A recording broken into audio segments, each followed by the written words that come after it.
आज ये specially class जो है ट्रायंगल बेस्ड है। ट्रायंगल इसको हिंदी में बोलते हैं हम लोग त्रिभुज, इंग्लिश में क्या बोलते हैं?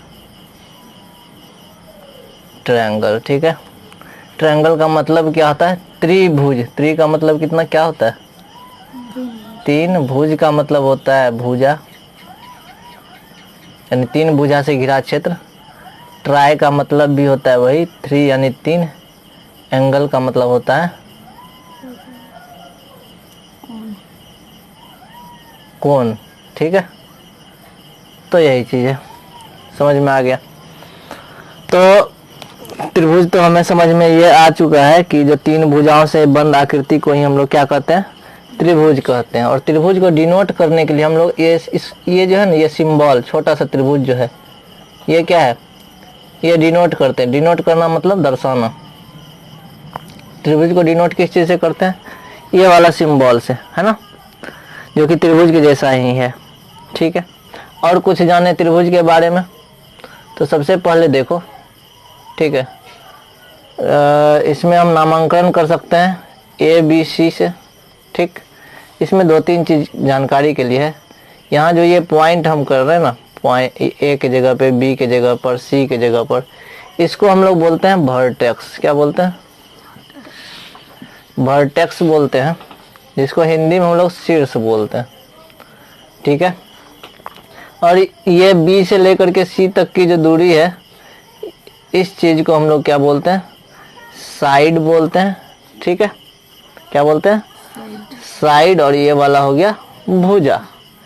और दो चीज़ें हैं यहाँ पर, पॉइंट बी से एक रेखा खंड गया है किधर? सी के तरफ, एक रेखा खंड गया है ए के तरफ। तो इन दोनों के बीच में जो ये झुकाव है, यही क्या कहलाता है?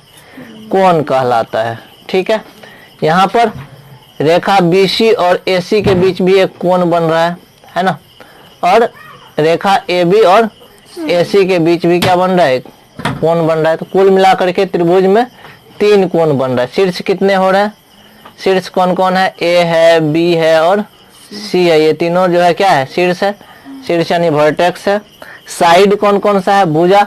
देखो AB है, BC है और AC है। ठीक है, हम लोग इंट्रोडक्शन नहीं लिए, डायरेक्ट बता रहे हैं, कोई दिक्कत नहीं है, समझना जरूरी है, ज़्यादा इम्पोर्टेंट समझना है हम लोगों के लिए। और क्या चीज़ छूट गया? एंगल। कोण की बात किए ना, ये क्या है? मेरा एंगल है ना। इसको क्या बोलते हैं? एंगल, यानी कि कोण। कोण का मतलब क्या होता है? हम पहले से ही बताए हुए हैं, जब किसी एक बिंदु से दो रेखाएं या फिर दो किरण निकले, ठीक है, उन दोनों किरणों के जो बीच का झुकाव होता है, उसी को हम लोग क्या कहते हैं? कोण कहते हैं। तो ये दो किरण निकला, यहाँ पर कितने कोण बन रहे हैं? एक कोण बन रहा है या दो कोण बन रहा है? एक कोण बन रहा है। यहाँ पर इस झुकाव के बारे में बात कर रहे हैं, एक कोण यहाँ भी बन रहा है, समझ में आ रहा है? यानी दो कोण बन रहा है। क्लियर? तो ये चीज, तो किसी भी बिंदु से यदि किरण निकले, दो और या दो किरण निकले, तो दोनों किरणों के बीच के झुकाव को ही हम लोग क्या कहते हैं? एंगल कहते हैं। तो अब हम लोग तीन चीज देखे। तो अब इस त्रिभुज में देखो कौन कौन सा एंगल है। एंगल का नाम लिखने के लिए जिस बिंदु पर कोण बन रहा है उसको बीच में रखते हैं। तो हमने बीच में रख लिया। इधर क्या है? C, इधर क्या है? A। ठीक है, और कोण का जो चिन्ह होता है वो कैसा देते हैं? हम लोग सीखे हुए हैं, ये वाला साइन। यहाँ पर कौन सा कोण बन रहा है? CBA। ठीक, कोई बच्चा ऐसा भी लिख सकता है ABC, हाँ या नहीं? लिख सकता है। चलो, पहला कोण तो ये बन रहा है। कोई ये भी लिखेगा तो ये भी सही है, ये भी लिखेगा तो ये भी सही है। अब अगला क्या है? दूसरा नंबर कोण कौन सा बन रहा है बताओ? एक तो B पॉइंट पे कोण बन रहा है, एक C पे भी बन रहा है ना, तो BCA लिख सकते हैं इसको, कोण BCA। और उसका उल्टा नाम क्या हो सकता है? कोण ACB। ठीक है, दोनों में से कोई लिखो, सही होगा हमारा। तीसरा कोण भी बन रहा है। कहाँ बन रहा है भाई? देखे यहाँ पर ये B पॉइंट पे कोण बन रहा था, यहाँ पर C पॉइंट पे बन रहा है, बच गया कौन? A पॉइंट पर। A पॉइंट पे बनेगा तो बाकी कौन बच गया? CAB। या फिर क्या लिख सकते हैं? BAC भी लिख सकते हैं, दोनों सही होगा। समझ में आया हम क्या बोल रहे हैं? ठीक है, तो यहाँ तक कोई दिक्कत नहीं है। तो हम लोगों ने यहाँ तक देखा कि त्रिभुज में तीन कोण होते हैं, शीर्ष होता है, वर्टेक्स जो भी है, साइड होते हैं, ये सब चीज़ें। अब आगे क्या है? एक और चीज होता है। त्रिभुज का थ्योरम हम लोग पढ़ रहे हैं, प्रमेय, उसमें दिया हुआ था तीनों कोणों का योग क्या होता है? 180 डिग्री होता है। तो कोई भी यदि त्रिभुज है ना, देखो उसमें 3 ही कोण बनता है, 1 2 3, इन तीनों को मिला करके कितना होता है, 180 डिग्री होता है। समझ में आया कुछ? यदि यहाँ पर ए है, बी है, सी है, तो इसको यदि लिखें हम लोग कोण ए जोड़ कोण बी जोड़ कोण सी, तो इस तीनों को मिला के क्या होगा, 180 डिग्री होगा। तो ये चीज़ याद रखना एकदम, ठीक है। इसको अभिगृहित बोलते हैं कि मतलब एक पहले से डिसाइड कर लिया गया है इसका मान 180 डिग्री होगा। समझ में आया कुछ? तो ये चीज़ें हम लोग पढ़े हुए हैं, पढ़ेंगे भी इसके बारे में। तो यहाँ पर ये चीज़ जान गए हम कि तीनों कोणों का योग क्या होता है, 180 डिग्री होता है। और एक चीज़ जानते हैं, जब इतना चीज़ जान लिए तो एक चीज़ और जानते हैं, हम लोग पढ़े हुए हैं इससे पहले परिमिति। क्या पढ़े हुए? परिमिति। परिमिति या फिर पेरीमीटर। क्या चीज? पेरीमीटर। परिमिति या पेरीमीटर।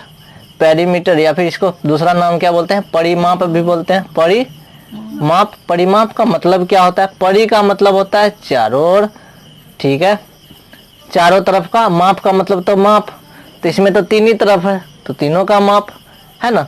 एक तरह से इसको बोल सकते हैं समझने के लिए, लेंथ ऑफ बाउंड्री, है ना, बाउंड्री की लंबाई। समझ में आया?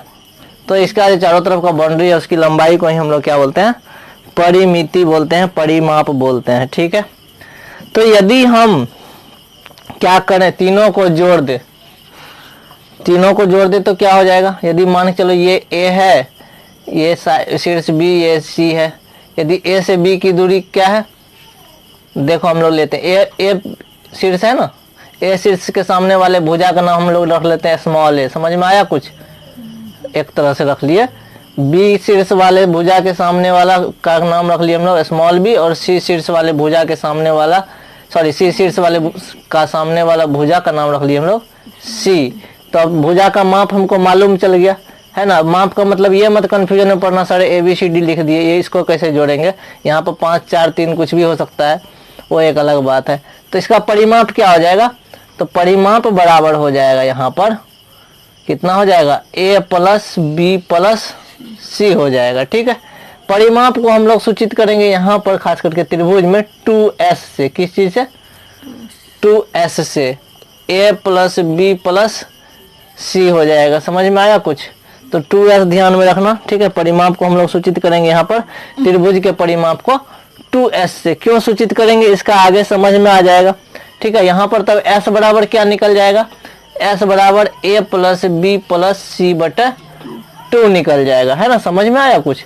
अब ये चीज हम लोग पढ़ेंगे कहाँ पर, हीरोन सूत्र में, पता है कि नहीं, 9th क्लास में हीरोन फॉर्मूला वहां पर करते हैं। किस चीज के लिए, तो त्रिभुज का क्षेत्रफल निकालने के लिए, ठीक है। छोटा वाला त्रिभुज, ये त्रिभुज हुआ, इसका मतलब त्रिभुज का क्षेत्रफल निकालने के लिए हम लोग हीरोन सूत्र का प्रयोग करते हैं। पहले S निकाल लेते हैं, तीनों को जोड़ करके /2 करते हैं। समझ में आया कुछ? कैसे निकालते हैं तो पता है हमको। एक रूट लेते हैं, उसके अंदर में क्या लिखते हैं, एक पहले S लिखते हैं, फिर S में से A को घटा देते हैं, फिर गुना देते हैं, फिर S में से B को माइनस करते हैं, फिर S में से C को माइनस करते हैं। तो ये हो गया मेरा फॉर्मूला। इससे क्या निकल जाएगा, त्रिभुज का क्षेत्रफल। कब निकलेगा, जब उसका साइड दिया रहे करीब 5 6 और 7 इस तरह से। तो जब भुजा का साइड दिया रहे, भुजा का लंबाई दिया रहे, तो हम लोग जो त्रिभुज का क्षेत्रफल निकालेंगे इसी मेथड से। समझ में आ गया? इतना कोई दिक्कत नहीं है। तो कैसे निकालेंगे, सबसे पहले S निकाल लेते हैं, ABC यानी तीनों भुजा का आपस में जोड़ के /2 कर देते हैं, ठीक है। वो मेरा S निकल जाएगा। उसके बाद इस फॉर्मूला पे बैठा के हीरोन सूत्र इसको बोलते हैं, हीरोन सूत्र बोलते हैं। तो यहाँ तक हम लोगों ने देखा त्रिभुज के। यहाँ पर ये S क्या हो गया, ये तो हो गया परिमाप। हमने क्या बताया, 2S को क्या बोलते हैं, परिमाप। तो S क्या है, 2S का आधा है, इसका मतलब इसको क्या बोलेंगे, अर्ध परिमाप। क्या बोलेंगे, अर्ध परिमाप। और हीरोन सूत्र में अर्ध परिमाप का उपयोग होता है, हम लोग देख रहे हैं यहाँ पर। इस तरह से हम लोग आगे भी बना सकते हैं। देखो इसके बारे में नॉलेज रहेगा ना, तो कहीं भी सवाल आएगा तो ये चीज लगाएंगे लॉजिक वहां पर, ठीक है। जरूरी नहीं है कि सेम टू सेम तुमको हीरोन सूत्र से कहे कि फॉर्मूला ये निकालो वो निकालो, कुछ भी नहीं। तो कहीं कम से कम हमको नॉलेज होना चाहिए। अब हम लोग देखते हैं टाइप ऑफ ट्रायंगल। क्या चीज, टाइप ऑफ ट्रायंगल, ठीक है। इसका मतलब क्या हो गया, त्रिभुज के प्रकार, है ना। त्रिभुज के प्रकार। तो हम लोग दो चीज पढ़े अभी त्रिभुज में। क्या क्या पढ़े? तो हम लोग अभी बताए कि देखो, एक तो कोण होता है उसमें, है या नहीं? एक क्या होता है? साइड होता है। ए बी सी ऐसा मान लिए थे। कोण ए के सामने वाला भुजा को ए स्मॉल ए बोले थे, कोण सी के सामने वाले भुजा को स्मॉल सी, छोटा वाला सी, और कोण बी के सामने वाले भुजा को हम लोग स्मॉल बी बोले थे। तो त्रिभुज के दो प्रकार होते हैं। तो एक हो जाएगा किसके आधार पर? भुजा के आधार पर, भुजा यानी साइड के अनुसार, ठीक है, अकॉर्डिंग टू साइड। एक हो जाएगा हमारा एंगल के आधार पर। समझ में आया कुछ हम क्या बोल रहे हैं? एंगल के बेसिस पर, एंगल यानी कोण के आधार पर, ठीक है। अब लिखेंगे हम लोग कैसे समझने के लिए।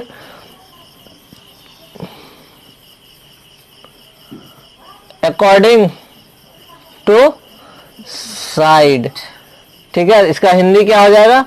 भुजा के आधार पर, है ना, भुजा के आधार पर, ठीक है। समझना आसान है। भुजा के आधार पर त्रिभुज के तीन प्रकार होते हैं। कौन कौन सा त्रिभुज होता है? एक को बोलते हैं इक्विलैटरल ट्रायंगल, इक्विलैटरल ट्रायंगल। देखो ये सब चीज याद रटने की आवश्यकता नहीं, बस समझ लो ताकि इसका हम लोग उपयोग कर सकें, ठीक है। इक्विलैटरल ट्रायंगल को हिंदी में बोलते हैं समबाहु। क्या बोलते हैं?